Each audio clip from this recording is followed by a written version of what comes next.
Welcome back to dine with Ann. ഇന്ന് നമുക്ക് മധുരക്കിഴങ്ങ് വെച്ചിട്ട് ഒരു സ്നാക്ക് തയ്യാറാക്കിയാലോ? Sweet potato balls. ഇതുണ്ടാക്കാനായിട്ട് ഞാനിവിടെ 2 സ്വീറ്റ് പൊട്ടറ്റോ എടുത്തിട്ടുണ്ട്. ഒരു വലുതും ഒരു ചെറുതുമാണ് എടുത്തിട്ടുള്ളത്. അത് നമുക്ക് നന്നായിട്ട് കഴുകി വൃത്തിയാക്കിയതിന് ശേഷം ചെറിയ കഷ്ണങ്ങളാക്കി ഒന്ന് നുറുക്കിയിട്ട് ഒന്ന് ആവിയിലൊന്ന് വേവിച്ചെടുക്കാം. നമ്മളിത് ആവിയിൽ വെക്കുമ്പോൾ ഒന്ന് മൂടി വെച്ചിട്ട് വേവിച്ചെടുക്കാനായിട്ട് പ്രത്യേകം ശ്രദ്ധിക്കുക. നന്നായി വെന്ത് വരുന്നത് വരെ നമുക്കൊന്ന് വേവിക്കണം. ഇപ്പോൾ ഇതാ മധുരക്കിഴങ്ങൊക്കെ നന്നായിട്ട് വെന്ത് വന്നിട്ടുണ്ട്. നമുക്കൊരു കത്തി വെച്ചിങ്ങനെ കുത്തി നോക്കിക്കഴിഞ്ഞാൽ അത് വെന്തോ എന്നുള്ളത് മനസ്സിലാക്കാം. ഈ കത്തി നല്ല ഈസി ആയിട്ട് ഇതിൻ്റെ ഉള്ളിലോട്ട് ഇറങ്ങി പോകുന്നുണ്ട്. അപ്പോൾ നന്നായി വെന്തിട്ടുണ്ടെന്ന് മനസ്സിലാക്കാം. ഇനി നമുക്കിതിൻ്റെ തൊലിയൊക്കെ ഒന്ന് കളഞ്ഞതിന് ശേഷം ഒരു ബൗളിലേക്ക് നമുക്കൊന്ന് ചേർത്ത് കൊടുക്കാം. ഇനി നമുക്ക് ഈ മധുരക്കിഴങ്ങ് ഒന്ന് ഉടച്ചെടുക്കുകയാണ് വേണ്ടത്. നിങ്ങളുടെ കയ്യിൽ മാഷർ ഉണ്ടെന്നുണ്ടെങ്കിൽ അത് വെച്ചിട്ട് നിങ്ങൾക്ക് ഉടച്ചെടുക്കാം. ഞാനിപ്പോൾ ഇവിടെ ഒരു സ്റ്റീൽ ഗ്ലാസ് ഉപയോഗിച്ചിട്ടാണ് ഇതൊന്ന് ഉടച്ചെടുക്കുന്നത്. ഇതിൻ്റെ കട്ടയൊന്നും കെട്ടാതെ നമുക്ക് നന്നായിട്ടൊന്ന് ഉടച്ചെടുക്കണം. നല്ലൊരു പേസ്റ്റ് പോലെ, ഒരുപാട് വല്ലാതെ പേസ്റ്റ് പോലെ ഒന്നും ആവണ്ട, എന്നാലും ഒട്ടും കട്ടയൊന്നും കെട്ടാതെ നമുക്കൊന്ന് ഉടച്ചെടുക്കണം. നല്ല മധുരക്കിഴങ്ങാണെന്നുണ്ടെങ്കിൽ, അതേപോലെ നന്നായിട്ട് വെന്ത മധുരക്കിഴങ്ങാണെന്നുണ്ടെങ്കിൽ നമുക്ക് പെട്ടെന്ന് തന്നെ അത് ഉടച്ചെടുക്കാൻ പറ്റും കേട്ടോ. അപ്പോൾ നമ്മൾ തിരഞ്ഞെടുക്കുമ്പോൾ ഫ്രഷ് ആയിട്ടുള്ള മധുരക്കിഴങ്ങ് നോക്കിയിട്ട് സെലക്ട് ചെയ്യാനായിട്ട് പ്രത്യേകം ശ്രദ്ധിക്കുക. ഇപ്പോൾ നമ്മൾ നന്നായിട്ട് ഉടച്ചെടുത്തിട്ടുണ്ട്. കട്ടയൊന്നും കെട്ടാതെ ഉടച്ചെടുത്തതാണ്. ഇത് നമുക്കൊരു സൈഡിലേക്ക് ഒന്ന് മാറ്റി വയ്ക്കാം. ഇനി നമുക്ക് ഇതിൻ്റെ ഉള്ളിലേക്ക് ഒരു ഫില്ലിങ് തയ്യാറാക്കാം.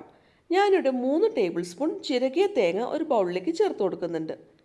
ഇനി അതിലേക്ക് നമുക്ക് മധുരത്തിന് ആവശ്യത്തിനുള്ള പഞ്ചസാര ചേർത്ത് കൊടുക്കാം. ഞാനിവിടെ 2 ടീസ്പൂൺ പഞ്ചസാരയാണ് ചേർത്ത് കൊടുത്തിട്ടുള്ളത്. ഇതിൻ്റെ കൂടെ തന്നെ 1/4 ടീസ്പൂൺ ഏലക്ക പൊടിച്ചതും കൂടി ചേർത്ത് കൊടുക്കാം. നമുക്ക് നല്ലൊരു ഫ്ലേവറാണ് ഈ ഏലക്ക പൊടിച്ചത് ചേർക്കുമ്പോൾ കിട്ടുന്നത്. ഇത് മൂന്നും കൂടി ഒന്ന് മിക്സ് ചെയ്തിട്ട് നമുക്കൊരു സൈഡിലേക്ക് ഒന്ന് മാറ്റി വയ്ക്കണം. നിങ്ങൾക്ക് ഈ ഒരു സ്റ്റേജിൽ വേണമെന്നുണ്ടെങ്കിൽ നട്ട്സ് അല്ലെങ്കിൽ കിസ്മിസ്, അതേപോലെ ട്യൂട്ടി ഫ്രൂട്ടി, അങ്ങനെ എന്ത് വേണം നമുക്ക് ചേർത്ത് കൊടുക്കാം കേട്ടോ. നമ്മുടെ ഓരോരുത്തരുടെയും ടേസ്റ്റ് അനുസരിച്ചിട്ട് നമുക്ക് ഇതിലേക്ക് എക്സ്ട്രാ ഇൻഗ്രീഡിയൻസ് വേണമെങ്കിൽ ചേർത്ത് കൊടുക്കാം. ഇനി ഞാനിവിടെ ഉടച്ചു വെച്ചിട്ടുള്ള മധുരക്കിഴങ്ങിൽ നിന്ന് ചെറിയ ബോൾസ് ഒന്ന് എടുക്കുന്നുണ്ട്. ഏകദേശം ഒരു ചെറു നാരങ്ങ വലുപ്പത്തിൽ അല്ലെങ്കിൽ അതിലും കുറച്ചുകൂടി വലുപ്പത്തിലുള്ള ബോൾസ് ഞാനൊന്ന് എടുക്കുന്നുണ്ട്. ഇനി നമുക്കിതൊന്ന് കയ്യിൽ വെച്ചിട്ട് നന്നായിട്ടൊന്ന് ഉരുട്ടിയെടുക്കണം. നല്ലൊരു റൗണ്ട് ഷേപ്പാക്കി നമുക്കൊന്ന് ഉരുട്ടിയെടുക്കാം.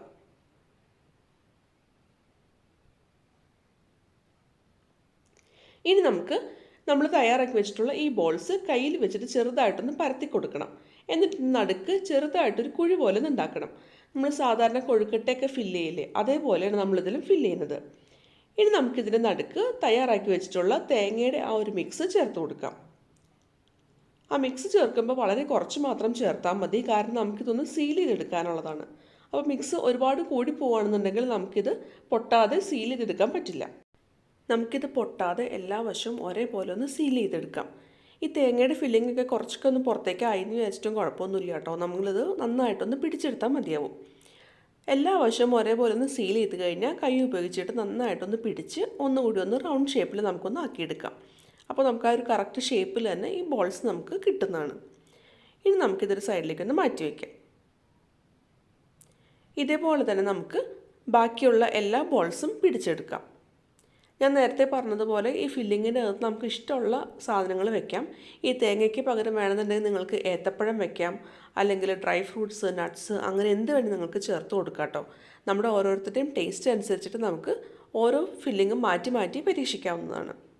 ഞാനിപ്പോൾ ഇവിടെ എളുപ്പത്തിൽ ഉണ്ടാക്കിയെടുക്കാൻ വേണ്ടിയിട്ടാണ് തേങ്ങയും പഞ്ചസാരയും കൂട്ടിയുള്ള മിക്സ് ചേർത്ത് കൊടുത്തിട്ടുള്ളത്.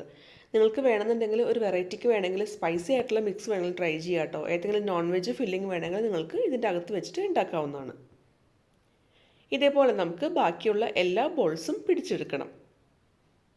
എല്ലാ ബോൾസും ഒരേ വലുപ്പത്തിൽ നമ്മൾ പിടിച്ചെടുക്കാനായിട്ട് പ്രത്യേകം ശ്രദ്ധിക്കണം കേട്ടോ. ഞാനിപ്പോൾ ഒരു ബൗളിൽ ഒരു മുട്ട എടുത്ത് വെച്ചിട്ടുണ്ട്, അതേപോലെ തന്നെ കുറച്ച് ബ്രെഡ് ക്രംസും എടുത്ത് വെച്ചിട്ടുണ്ട്. ഇനി നമുക്ക് ഈ ഓരോ ബോൾസും ഈ മുട്ടയിലൊന്ന് ഡിപ്പ് ചെയ്തെടുക്കണം. അതിനുശേഷം നമുക്ക് ഇത് ബ്രെഡ് ക്രംസിൽ വെച്ചിട്ട് നന്നായിട്ടൊന്ന് കോട്ട് ചെയ്തെടുക്കാം. ഈ ബോളിൻ്റെ എല്ലാ വശവും ബ്രെഡ് ക്രംസ് നന്നായിട്ടൊന്ന് കോട്ടായി കിട്ടുന്നത് വരെ നമുക്കൊന്ന് റോൾ ചെയ്തെടുക്കണം. നമ്മൾ സാധാരണ ബ്രെഡ് ക്രംസൊക്കെ വെച്ചിട്ട് സ്നാക്സൊക്കെ തയ്യാറാക്കുന്നത് എപ്പോഴും തന്നെ സ്പൈസി ആയിട്ടുള്ള സ്നാക്സാണ് അല്ലേ. ഇതേപോലെ ഒരു സ്വീറ്റ് ആയിട്ടുള്ള സ്നാക്ക് നിങ്ങളിങ്ങനെ മുട്ടയിലും അതേപോലെ ബ്രെഡ് ക്രംസിലൊക്കെ മുക്കിയിട്ട് ട്രൈ ചെയ്ത് നോക്കിയിട്ടില്ലാത്തവർ ഒന്ന് ട്രൈ ചെയ്ത് നോക്കിക്കോളൂ കേട്ടോ. നല്ലൊരു വെറൈറ്റിയാണ്. ഇനി നിങ്ങൾക്ക് കുറച്ചുകൂടി മധുരം കൂടുതൽ വേണമെന്നുണ്ടെങ്കിൽ ഈ ബ്രെഡ് ക്രംസ് പൊടിച്ചെടുക്കുമ്പോൾ അതിൻ്റെ കൂട്ടത്തിൽ കുറച്ച് പഞ്ചസാരയും കൂടി ചേർത്ത് പൊടിച്ചെടുക്കുകയാണെങ്കിൽ നല്ല ടേസ്റ്റി ആയിരിക്കും കേട്ടോ. സാധാരണ നമ്മൾ എരിവുള്ള സ്നാക്കൊക്കെ തയ്യാറാക്കുമ്പോൾ ഈ ബ്രെഡ് ക്രംസൊക്കെ പ്ലെയിനായിട്ട് ഇരുന്നാലും കുഴപ്പമൊന്നുമില്ല. നമ്മളതിനകത്ത് ഉപ്പ് മസാല ഒന്നും ചേർക്കാറില്ല. പക്ഷെ നമ്മൾ ഇതേപോലെ സ്വീറ്റ് തയ്യാറാക്കുമ്പോൾ നല്ല പ്ലെയിൻ ടേസ്റ്റാണ് വരിക. അത് കാരണം തന്നെ ബ്രെഡ് ക്രംസിൽ കുറച്ച് പഞ്ചസാര കൂടി ചേർക്കുകയാണെങ്കിൽ നല്ല ടേസ്റ്റ് ആയിരിക്കും. ഇപ്പം നമ്മുടെ എല്ലാ ബോൾസും ഇവിടെ ഫ്രൈ ചെയ്യാനായിട്ട് നമ്മൾ റെഡിയാക്കി എടുത്തിട്ടുണ്ട്. ഇനി നമുക്ക് കുറച്ച് എണ്ണ നന്നായിട്ടൊന്ന് ചൂടാക്കിയെടുക്കാം. നന്നായി ചൂടായതിനു ശേഷം നമുക്ക് ഈ ഓരോ ബോൾസും എണ്ണയിലിട്ടൊന്ന് വറുത്ത് കോരി എടുക്കാം. ഹൈ ഫ്ലെയിമിൽ വെച്ചിട്ട് എണ്ണ നന്നായി ചൂടായതിനു ശേഷം ഒരു മീഡിയം ഫ്ലെയിമിൽ വെച്ചിട്ട് നമുക്കൊന്ന് വറുത്തെടുക്കാം. ഇത് പെട്ടെന്ന് തന്നെ നമുക്കൊന്ന് മുരിഞ്ഞ് കിട്ടും കേട്ടോ. കാരണം ഈ മധുരക്കിഴങ്ങ് ഓൾറെഡി നമ്മൾ വേവിച്ചതാണ്. ഇതിൻ്റെ അകത്തുള്ള തേങ്ങ ആ ഒരു ഫില്ലിംഗ് മാത്രമേ നമുക്കൊന്ന് വെന്ത് കിട്ടാനുള്ളൂ. അതേപോലെ അതിൻ്റെ കോട്ടിങ്ങും. അപ്പോൾ ഇത് പെട്ടെന്ന് തന്നെ ഒരു ഗോൾഡൻ ബ്രൗൺ കളറായിട്ട് വരും. അതിനുശേഷം നമുക്കിത് എണ്ണയിൽ നിന്ന് കോരി മാറ്റാം. ഇതേപോലെ തന്നെ നമുക്ക് ബാക്കിയുള്ള ബോൾസ് കൂടി എണ്ണയിലിട്ടൊന്ന് ഫ്രൈ ചെയ്തെടുക്കാം. ഈ ബോൾസ് നമ്മൾ എണ്ണയിലിട്ടതിന് ശേഷം ഒരു സ്പൂൺ ഉപയോഗിച്ചിട്ട് കുറച്ച് എണ്ണ വീതം ഒന്ന് കോരി അതിൻ്റെ മീതെ ഒന്ന് ഒഴിച്ചു കൊടുക്കുകയാണെന്നുണ്ടെങ്കിൽ ഇത് പെട്ടെന്ന് തന്നെ നമുക്ക് ഫ്രൈ ആയി കിട്ടും. അതേപോലെ തന്നെ ഇതിൻ്റെ എല്ലാ വശവും ഒരേപോലെ തന്നെ നമുക്ക് മുരിഞ്ഞ് കിട്ടുകയും ചെയ്യും. അപ്പോൾ ഇത് കരിഞ്ഞു പോകാതിരിക്കാൻ പ്രത്യേകം ശ്രദ്ധിക്കുക. നല്ലൊരു ഗോൾഡൻ ബ്രൗൺ കളർ ആകുമ്പോൾ നമുക്കിത് എണ്ണയിൽ നിന്ന് കോരി മാറ്റാം. അപ്പോൾ എല്ലാവരും ട്രൈ ചെയ്ത് നോക്കണം കേട്ടോ. മധുരക്കിഴങ്ങൊക്കെ കഴിക്കാൻ മടി കാണിക്കുന്ന കുട്ടികൾക്കൊക്കെ ഇങ്ങനെയൊക്കെ ഒന്ന് ഉണ്ടാക്കി കൊടുത്തു നോക്കൂ. അവർക്കൊക്കെ ഒരുപാട് ഇഷ്ടമാവും. അപ്പോൾ ഈ ഒരു റെസിപ്പി ട്രൈ ചെയ്ത് നോക്കിയിട്ട് നിങ്ങളുടെ അഭിപ്രായമൊക്കെ എന്നെ അറിയിക്കാൻ മറക്കരുത്. ഈ വീഡിയോയുടെ താഴെ കമൻസ് ആയിട്ട് നിങ്ങളുടെ അഭിപ്രായം എന്നെ അറിയിക്കണം. മധുരക്കിഴങ്ങ് വെച്ചിട്ട് ഞാൻ ഇതിനു മുമ്പ് ഒരു സ്പൈസി ആയിട്ടുള്ള ഒരു ടിക്കി അല്ലെങ്കിൽ മധുരക്കിഴങ്ങ് വട ഇത് ഞാൻ മുമ്പ് അപ്ലോഡ് ചെയ്തിട്ടുണ്ട്. അതിൻ്റെ റെസിപ്പി ഇതുവരെ കണ്ടു നോക്കിയിട്ടില്ലാത്തവർ ഒന്ന് കണ്ടു നോക്കണേ. ആ റെസിപ്പിയുടെ വീഡിയോ ലിങ്ക് ഞാൻ ഐക്കാർഡിലും അതേപോലെ ഡിസ്ക്രിപ്ഷൻ ബോക്സിലും കൊടുത്തിട്ടുണ്ട്. എല്ലാവരും ഒന്ന് ചെക്ക് ചെയ്ത് നോക്കിക്കോളൂ കേട്ടോ. എൻ്റെ ചാനൽ ആദ്യമായിട്ട് കാണുന്നവരാണെങ്കിൽ ഒന്ന് സബ്സ്ക്രൈബ് ചെയ്തോളൂ കേട്ടോ. ഒപ്പം കാണുന്ന ബെല്ലൈക്കൺ പ്രസ് ചെയ്യാൻ മറക്കരുത്.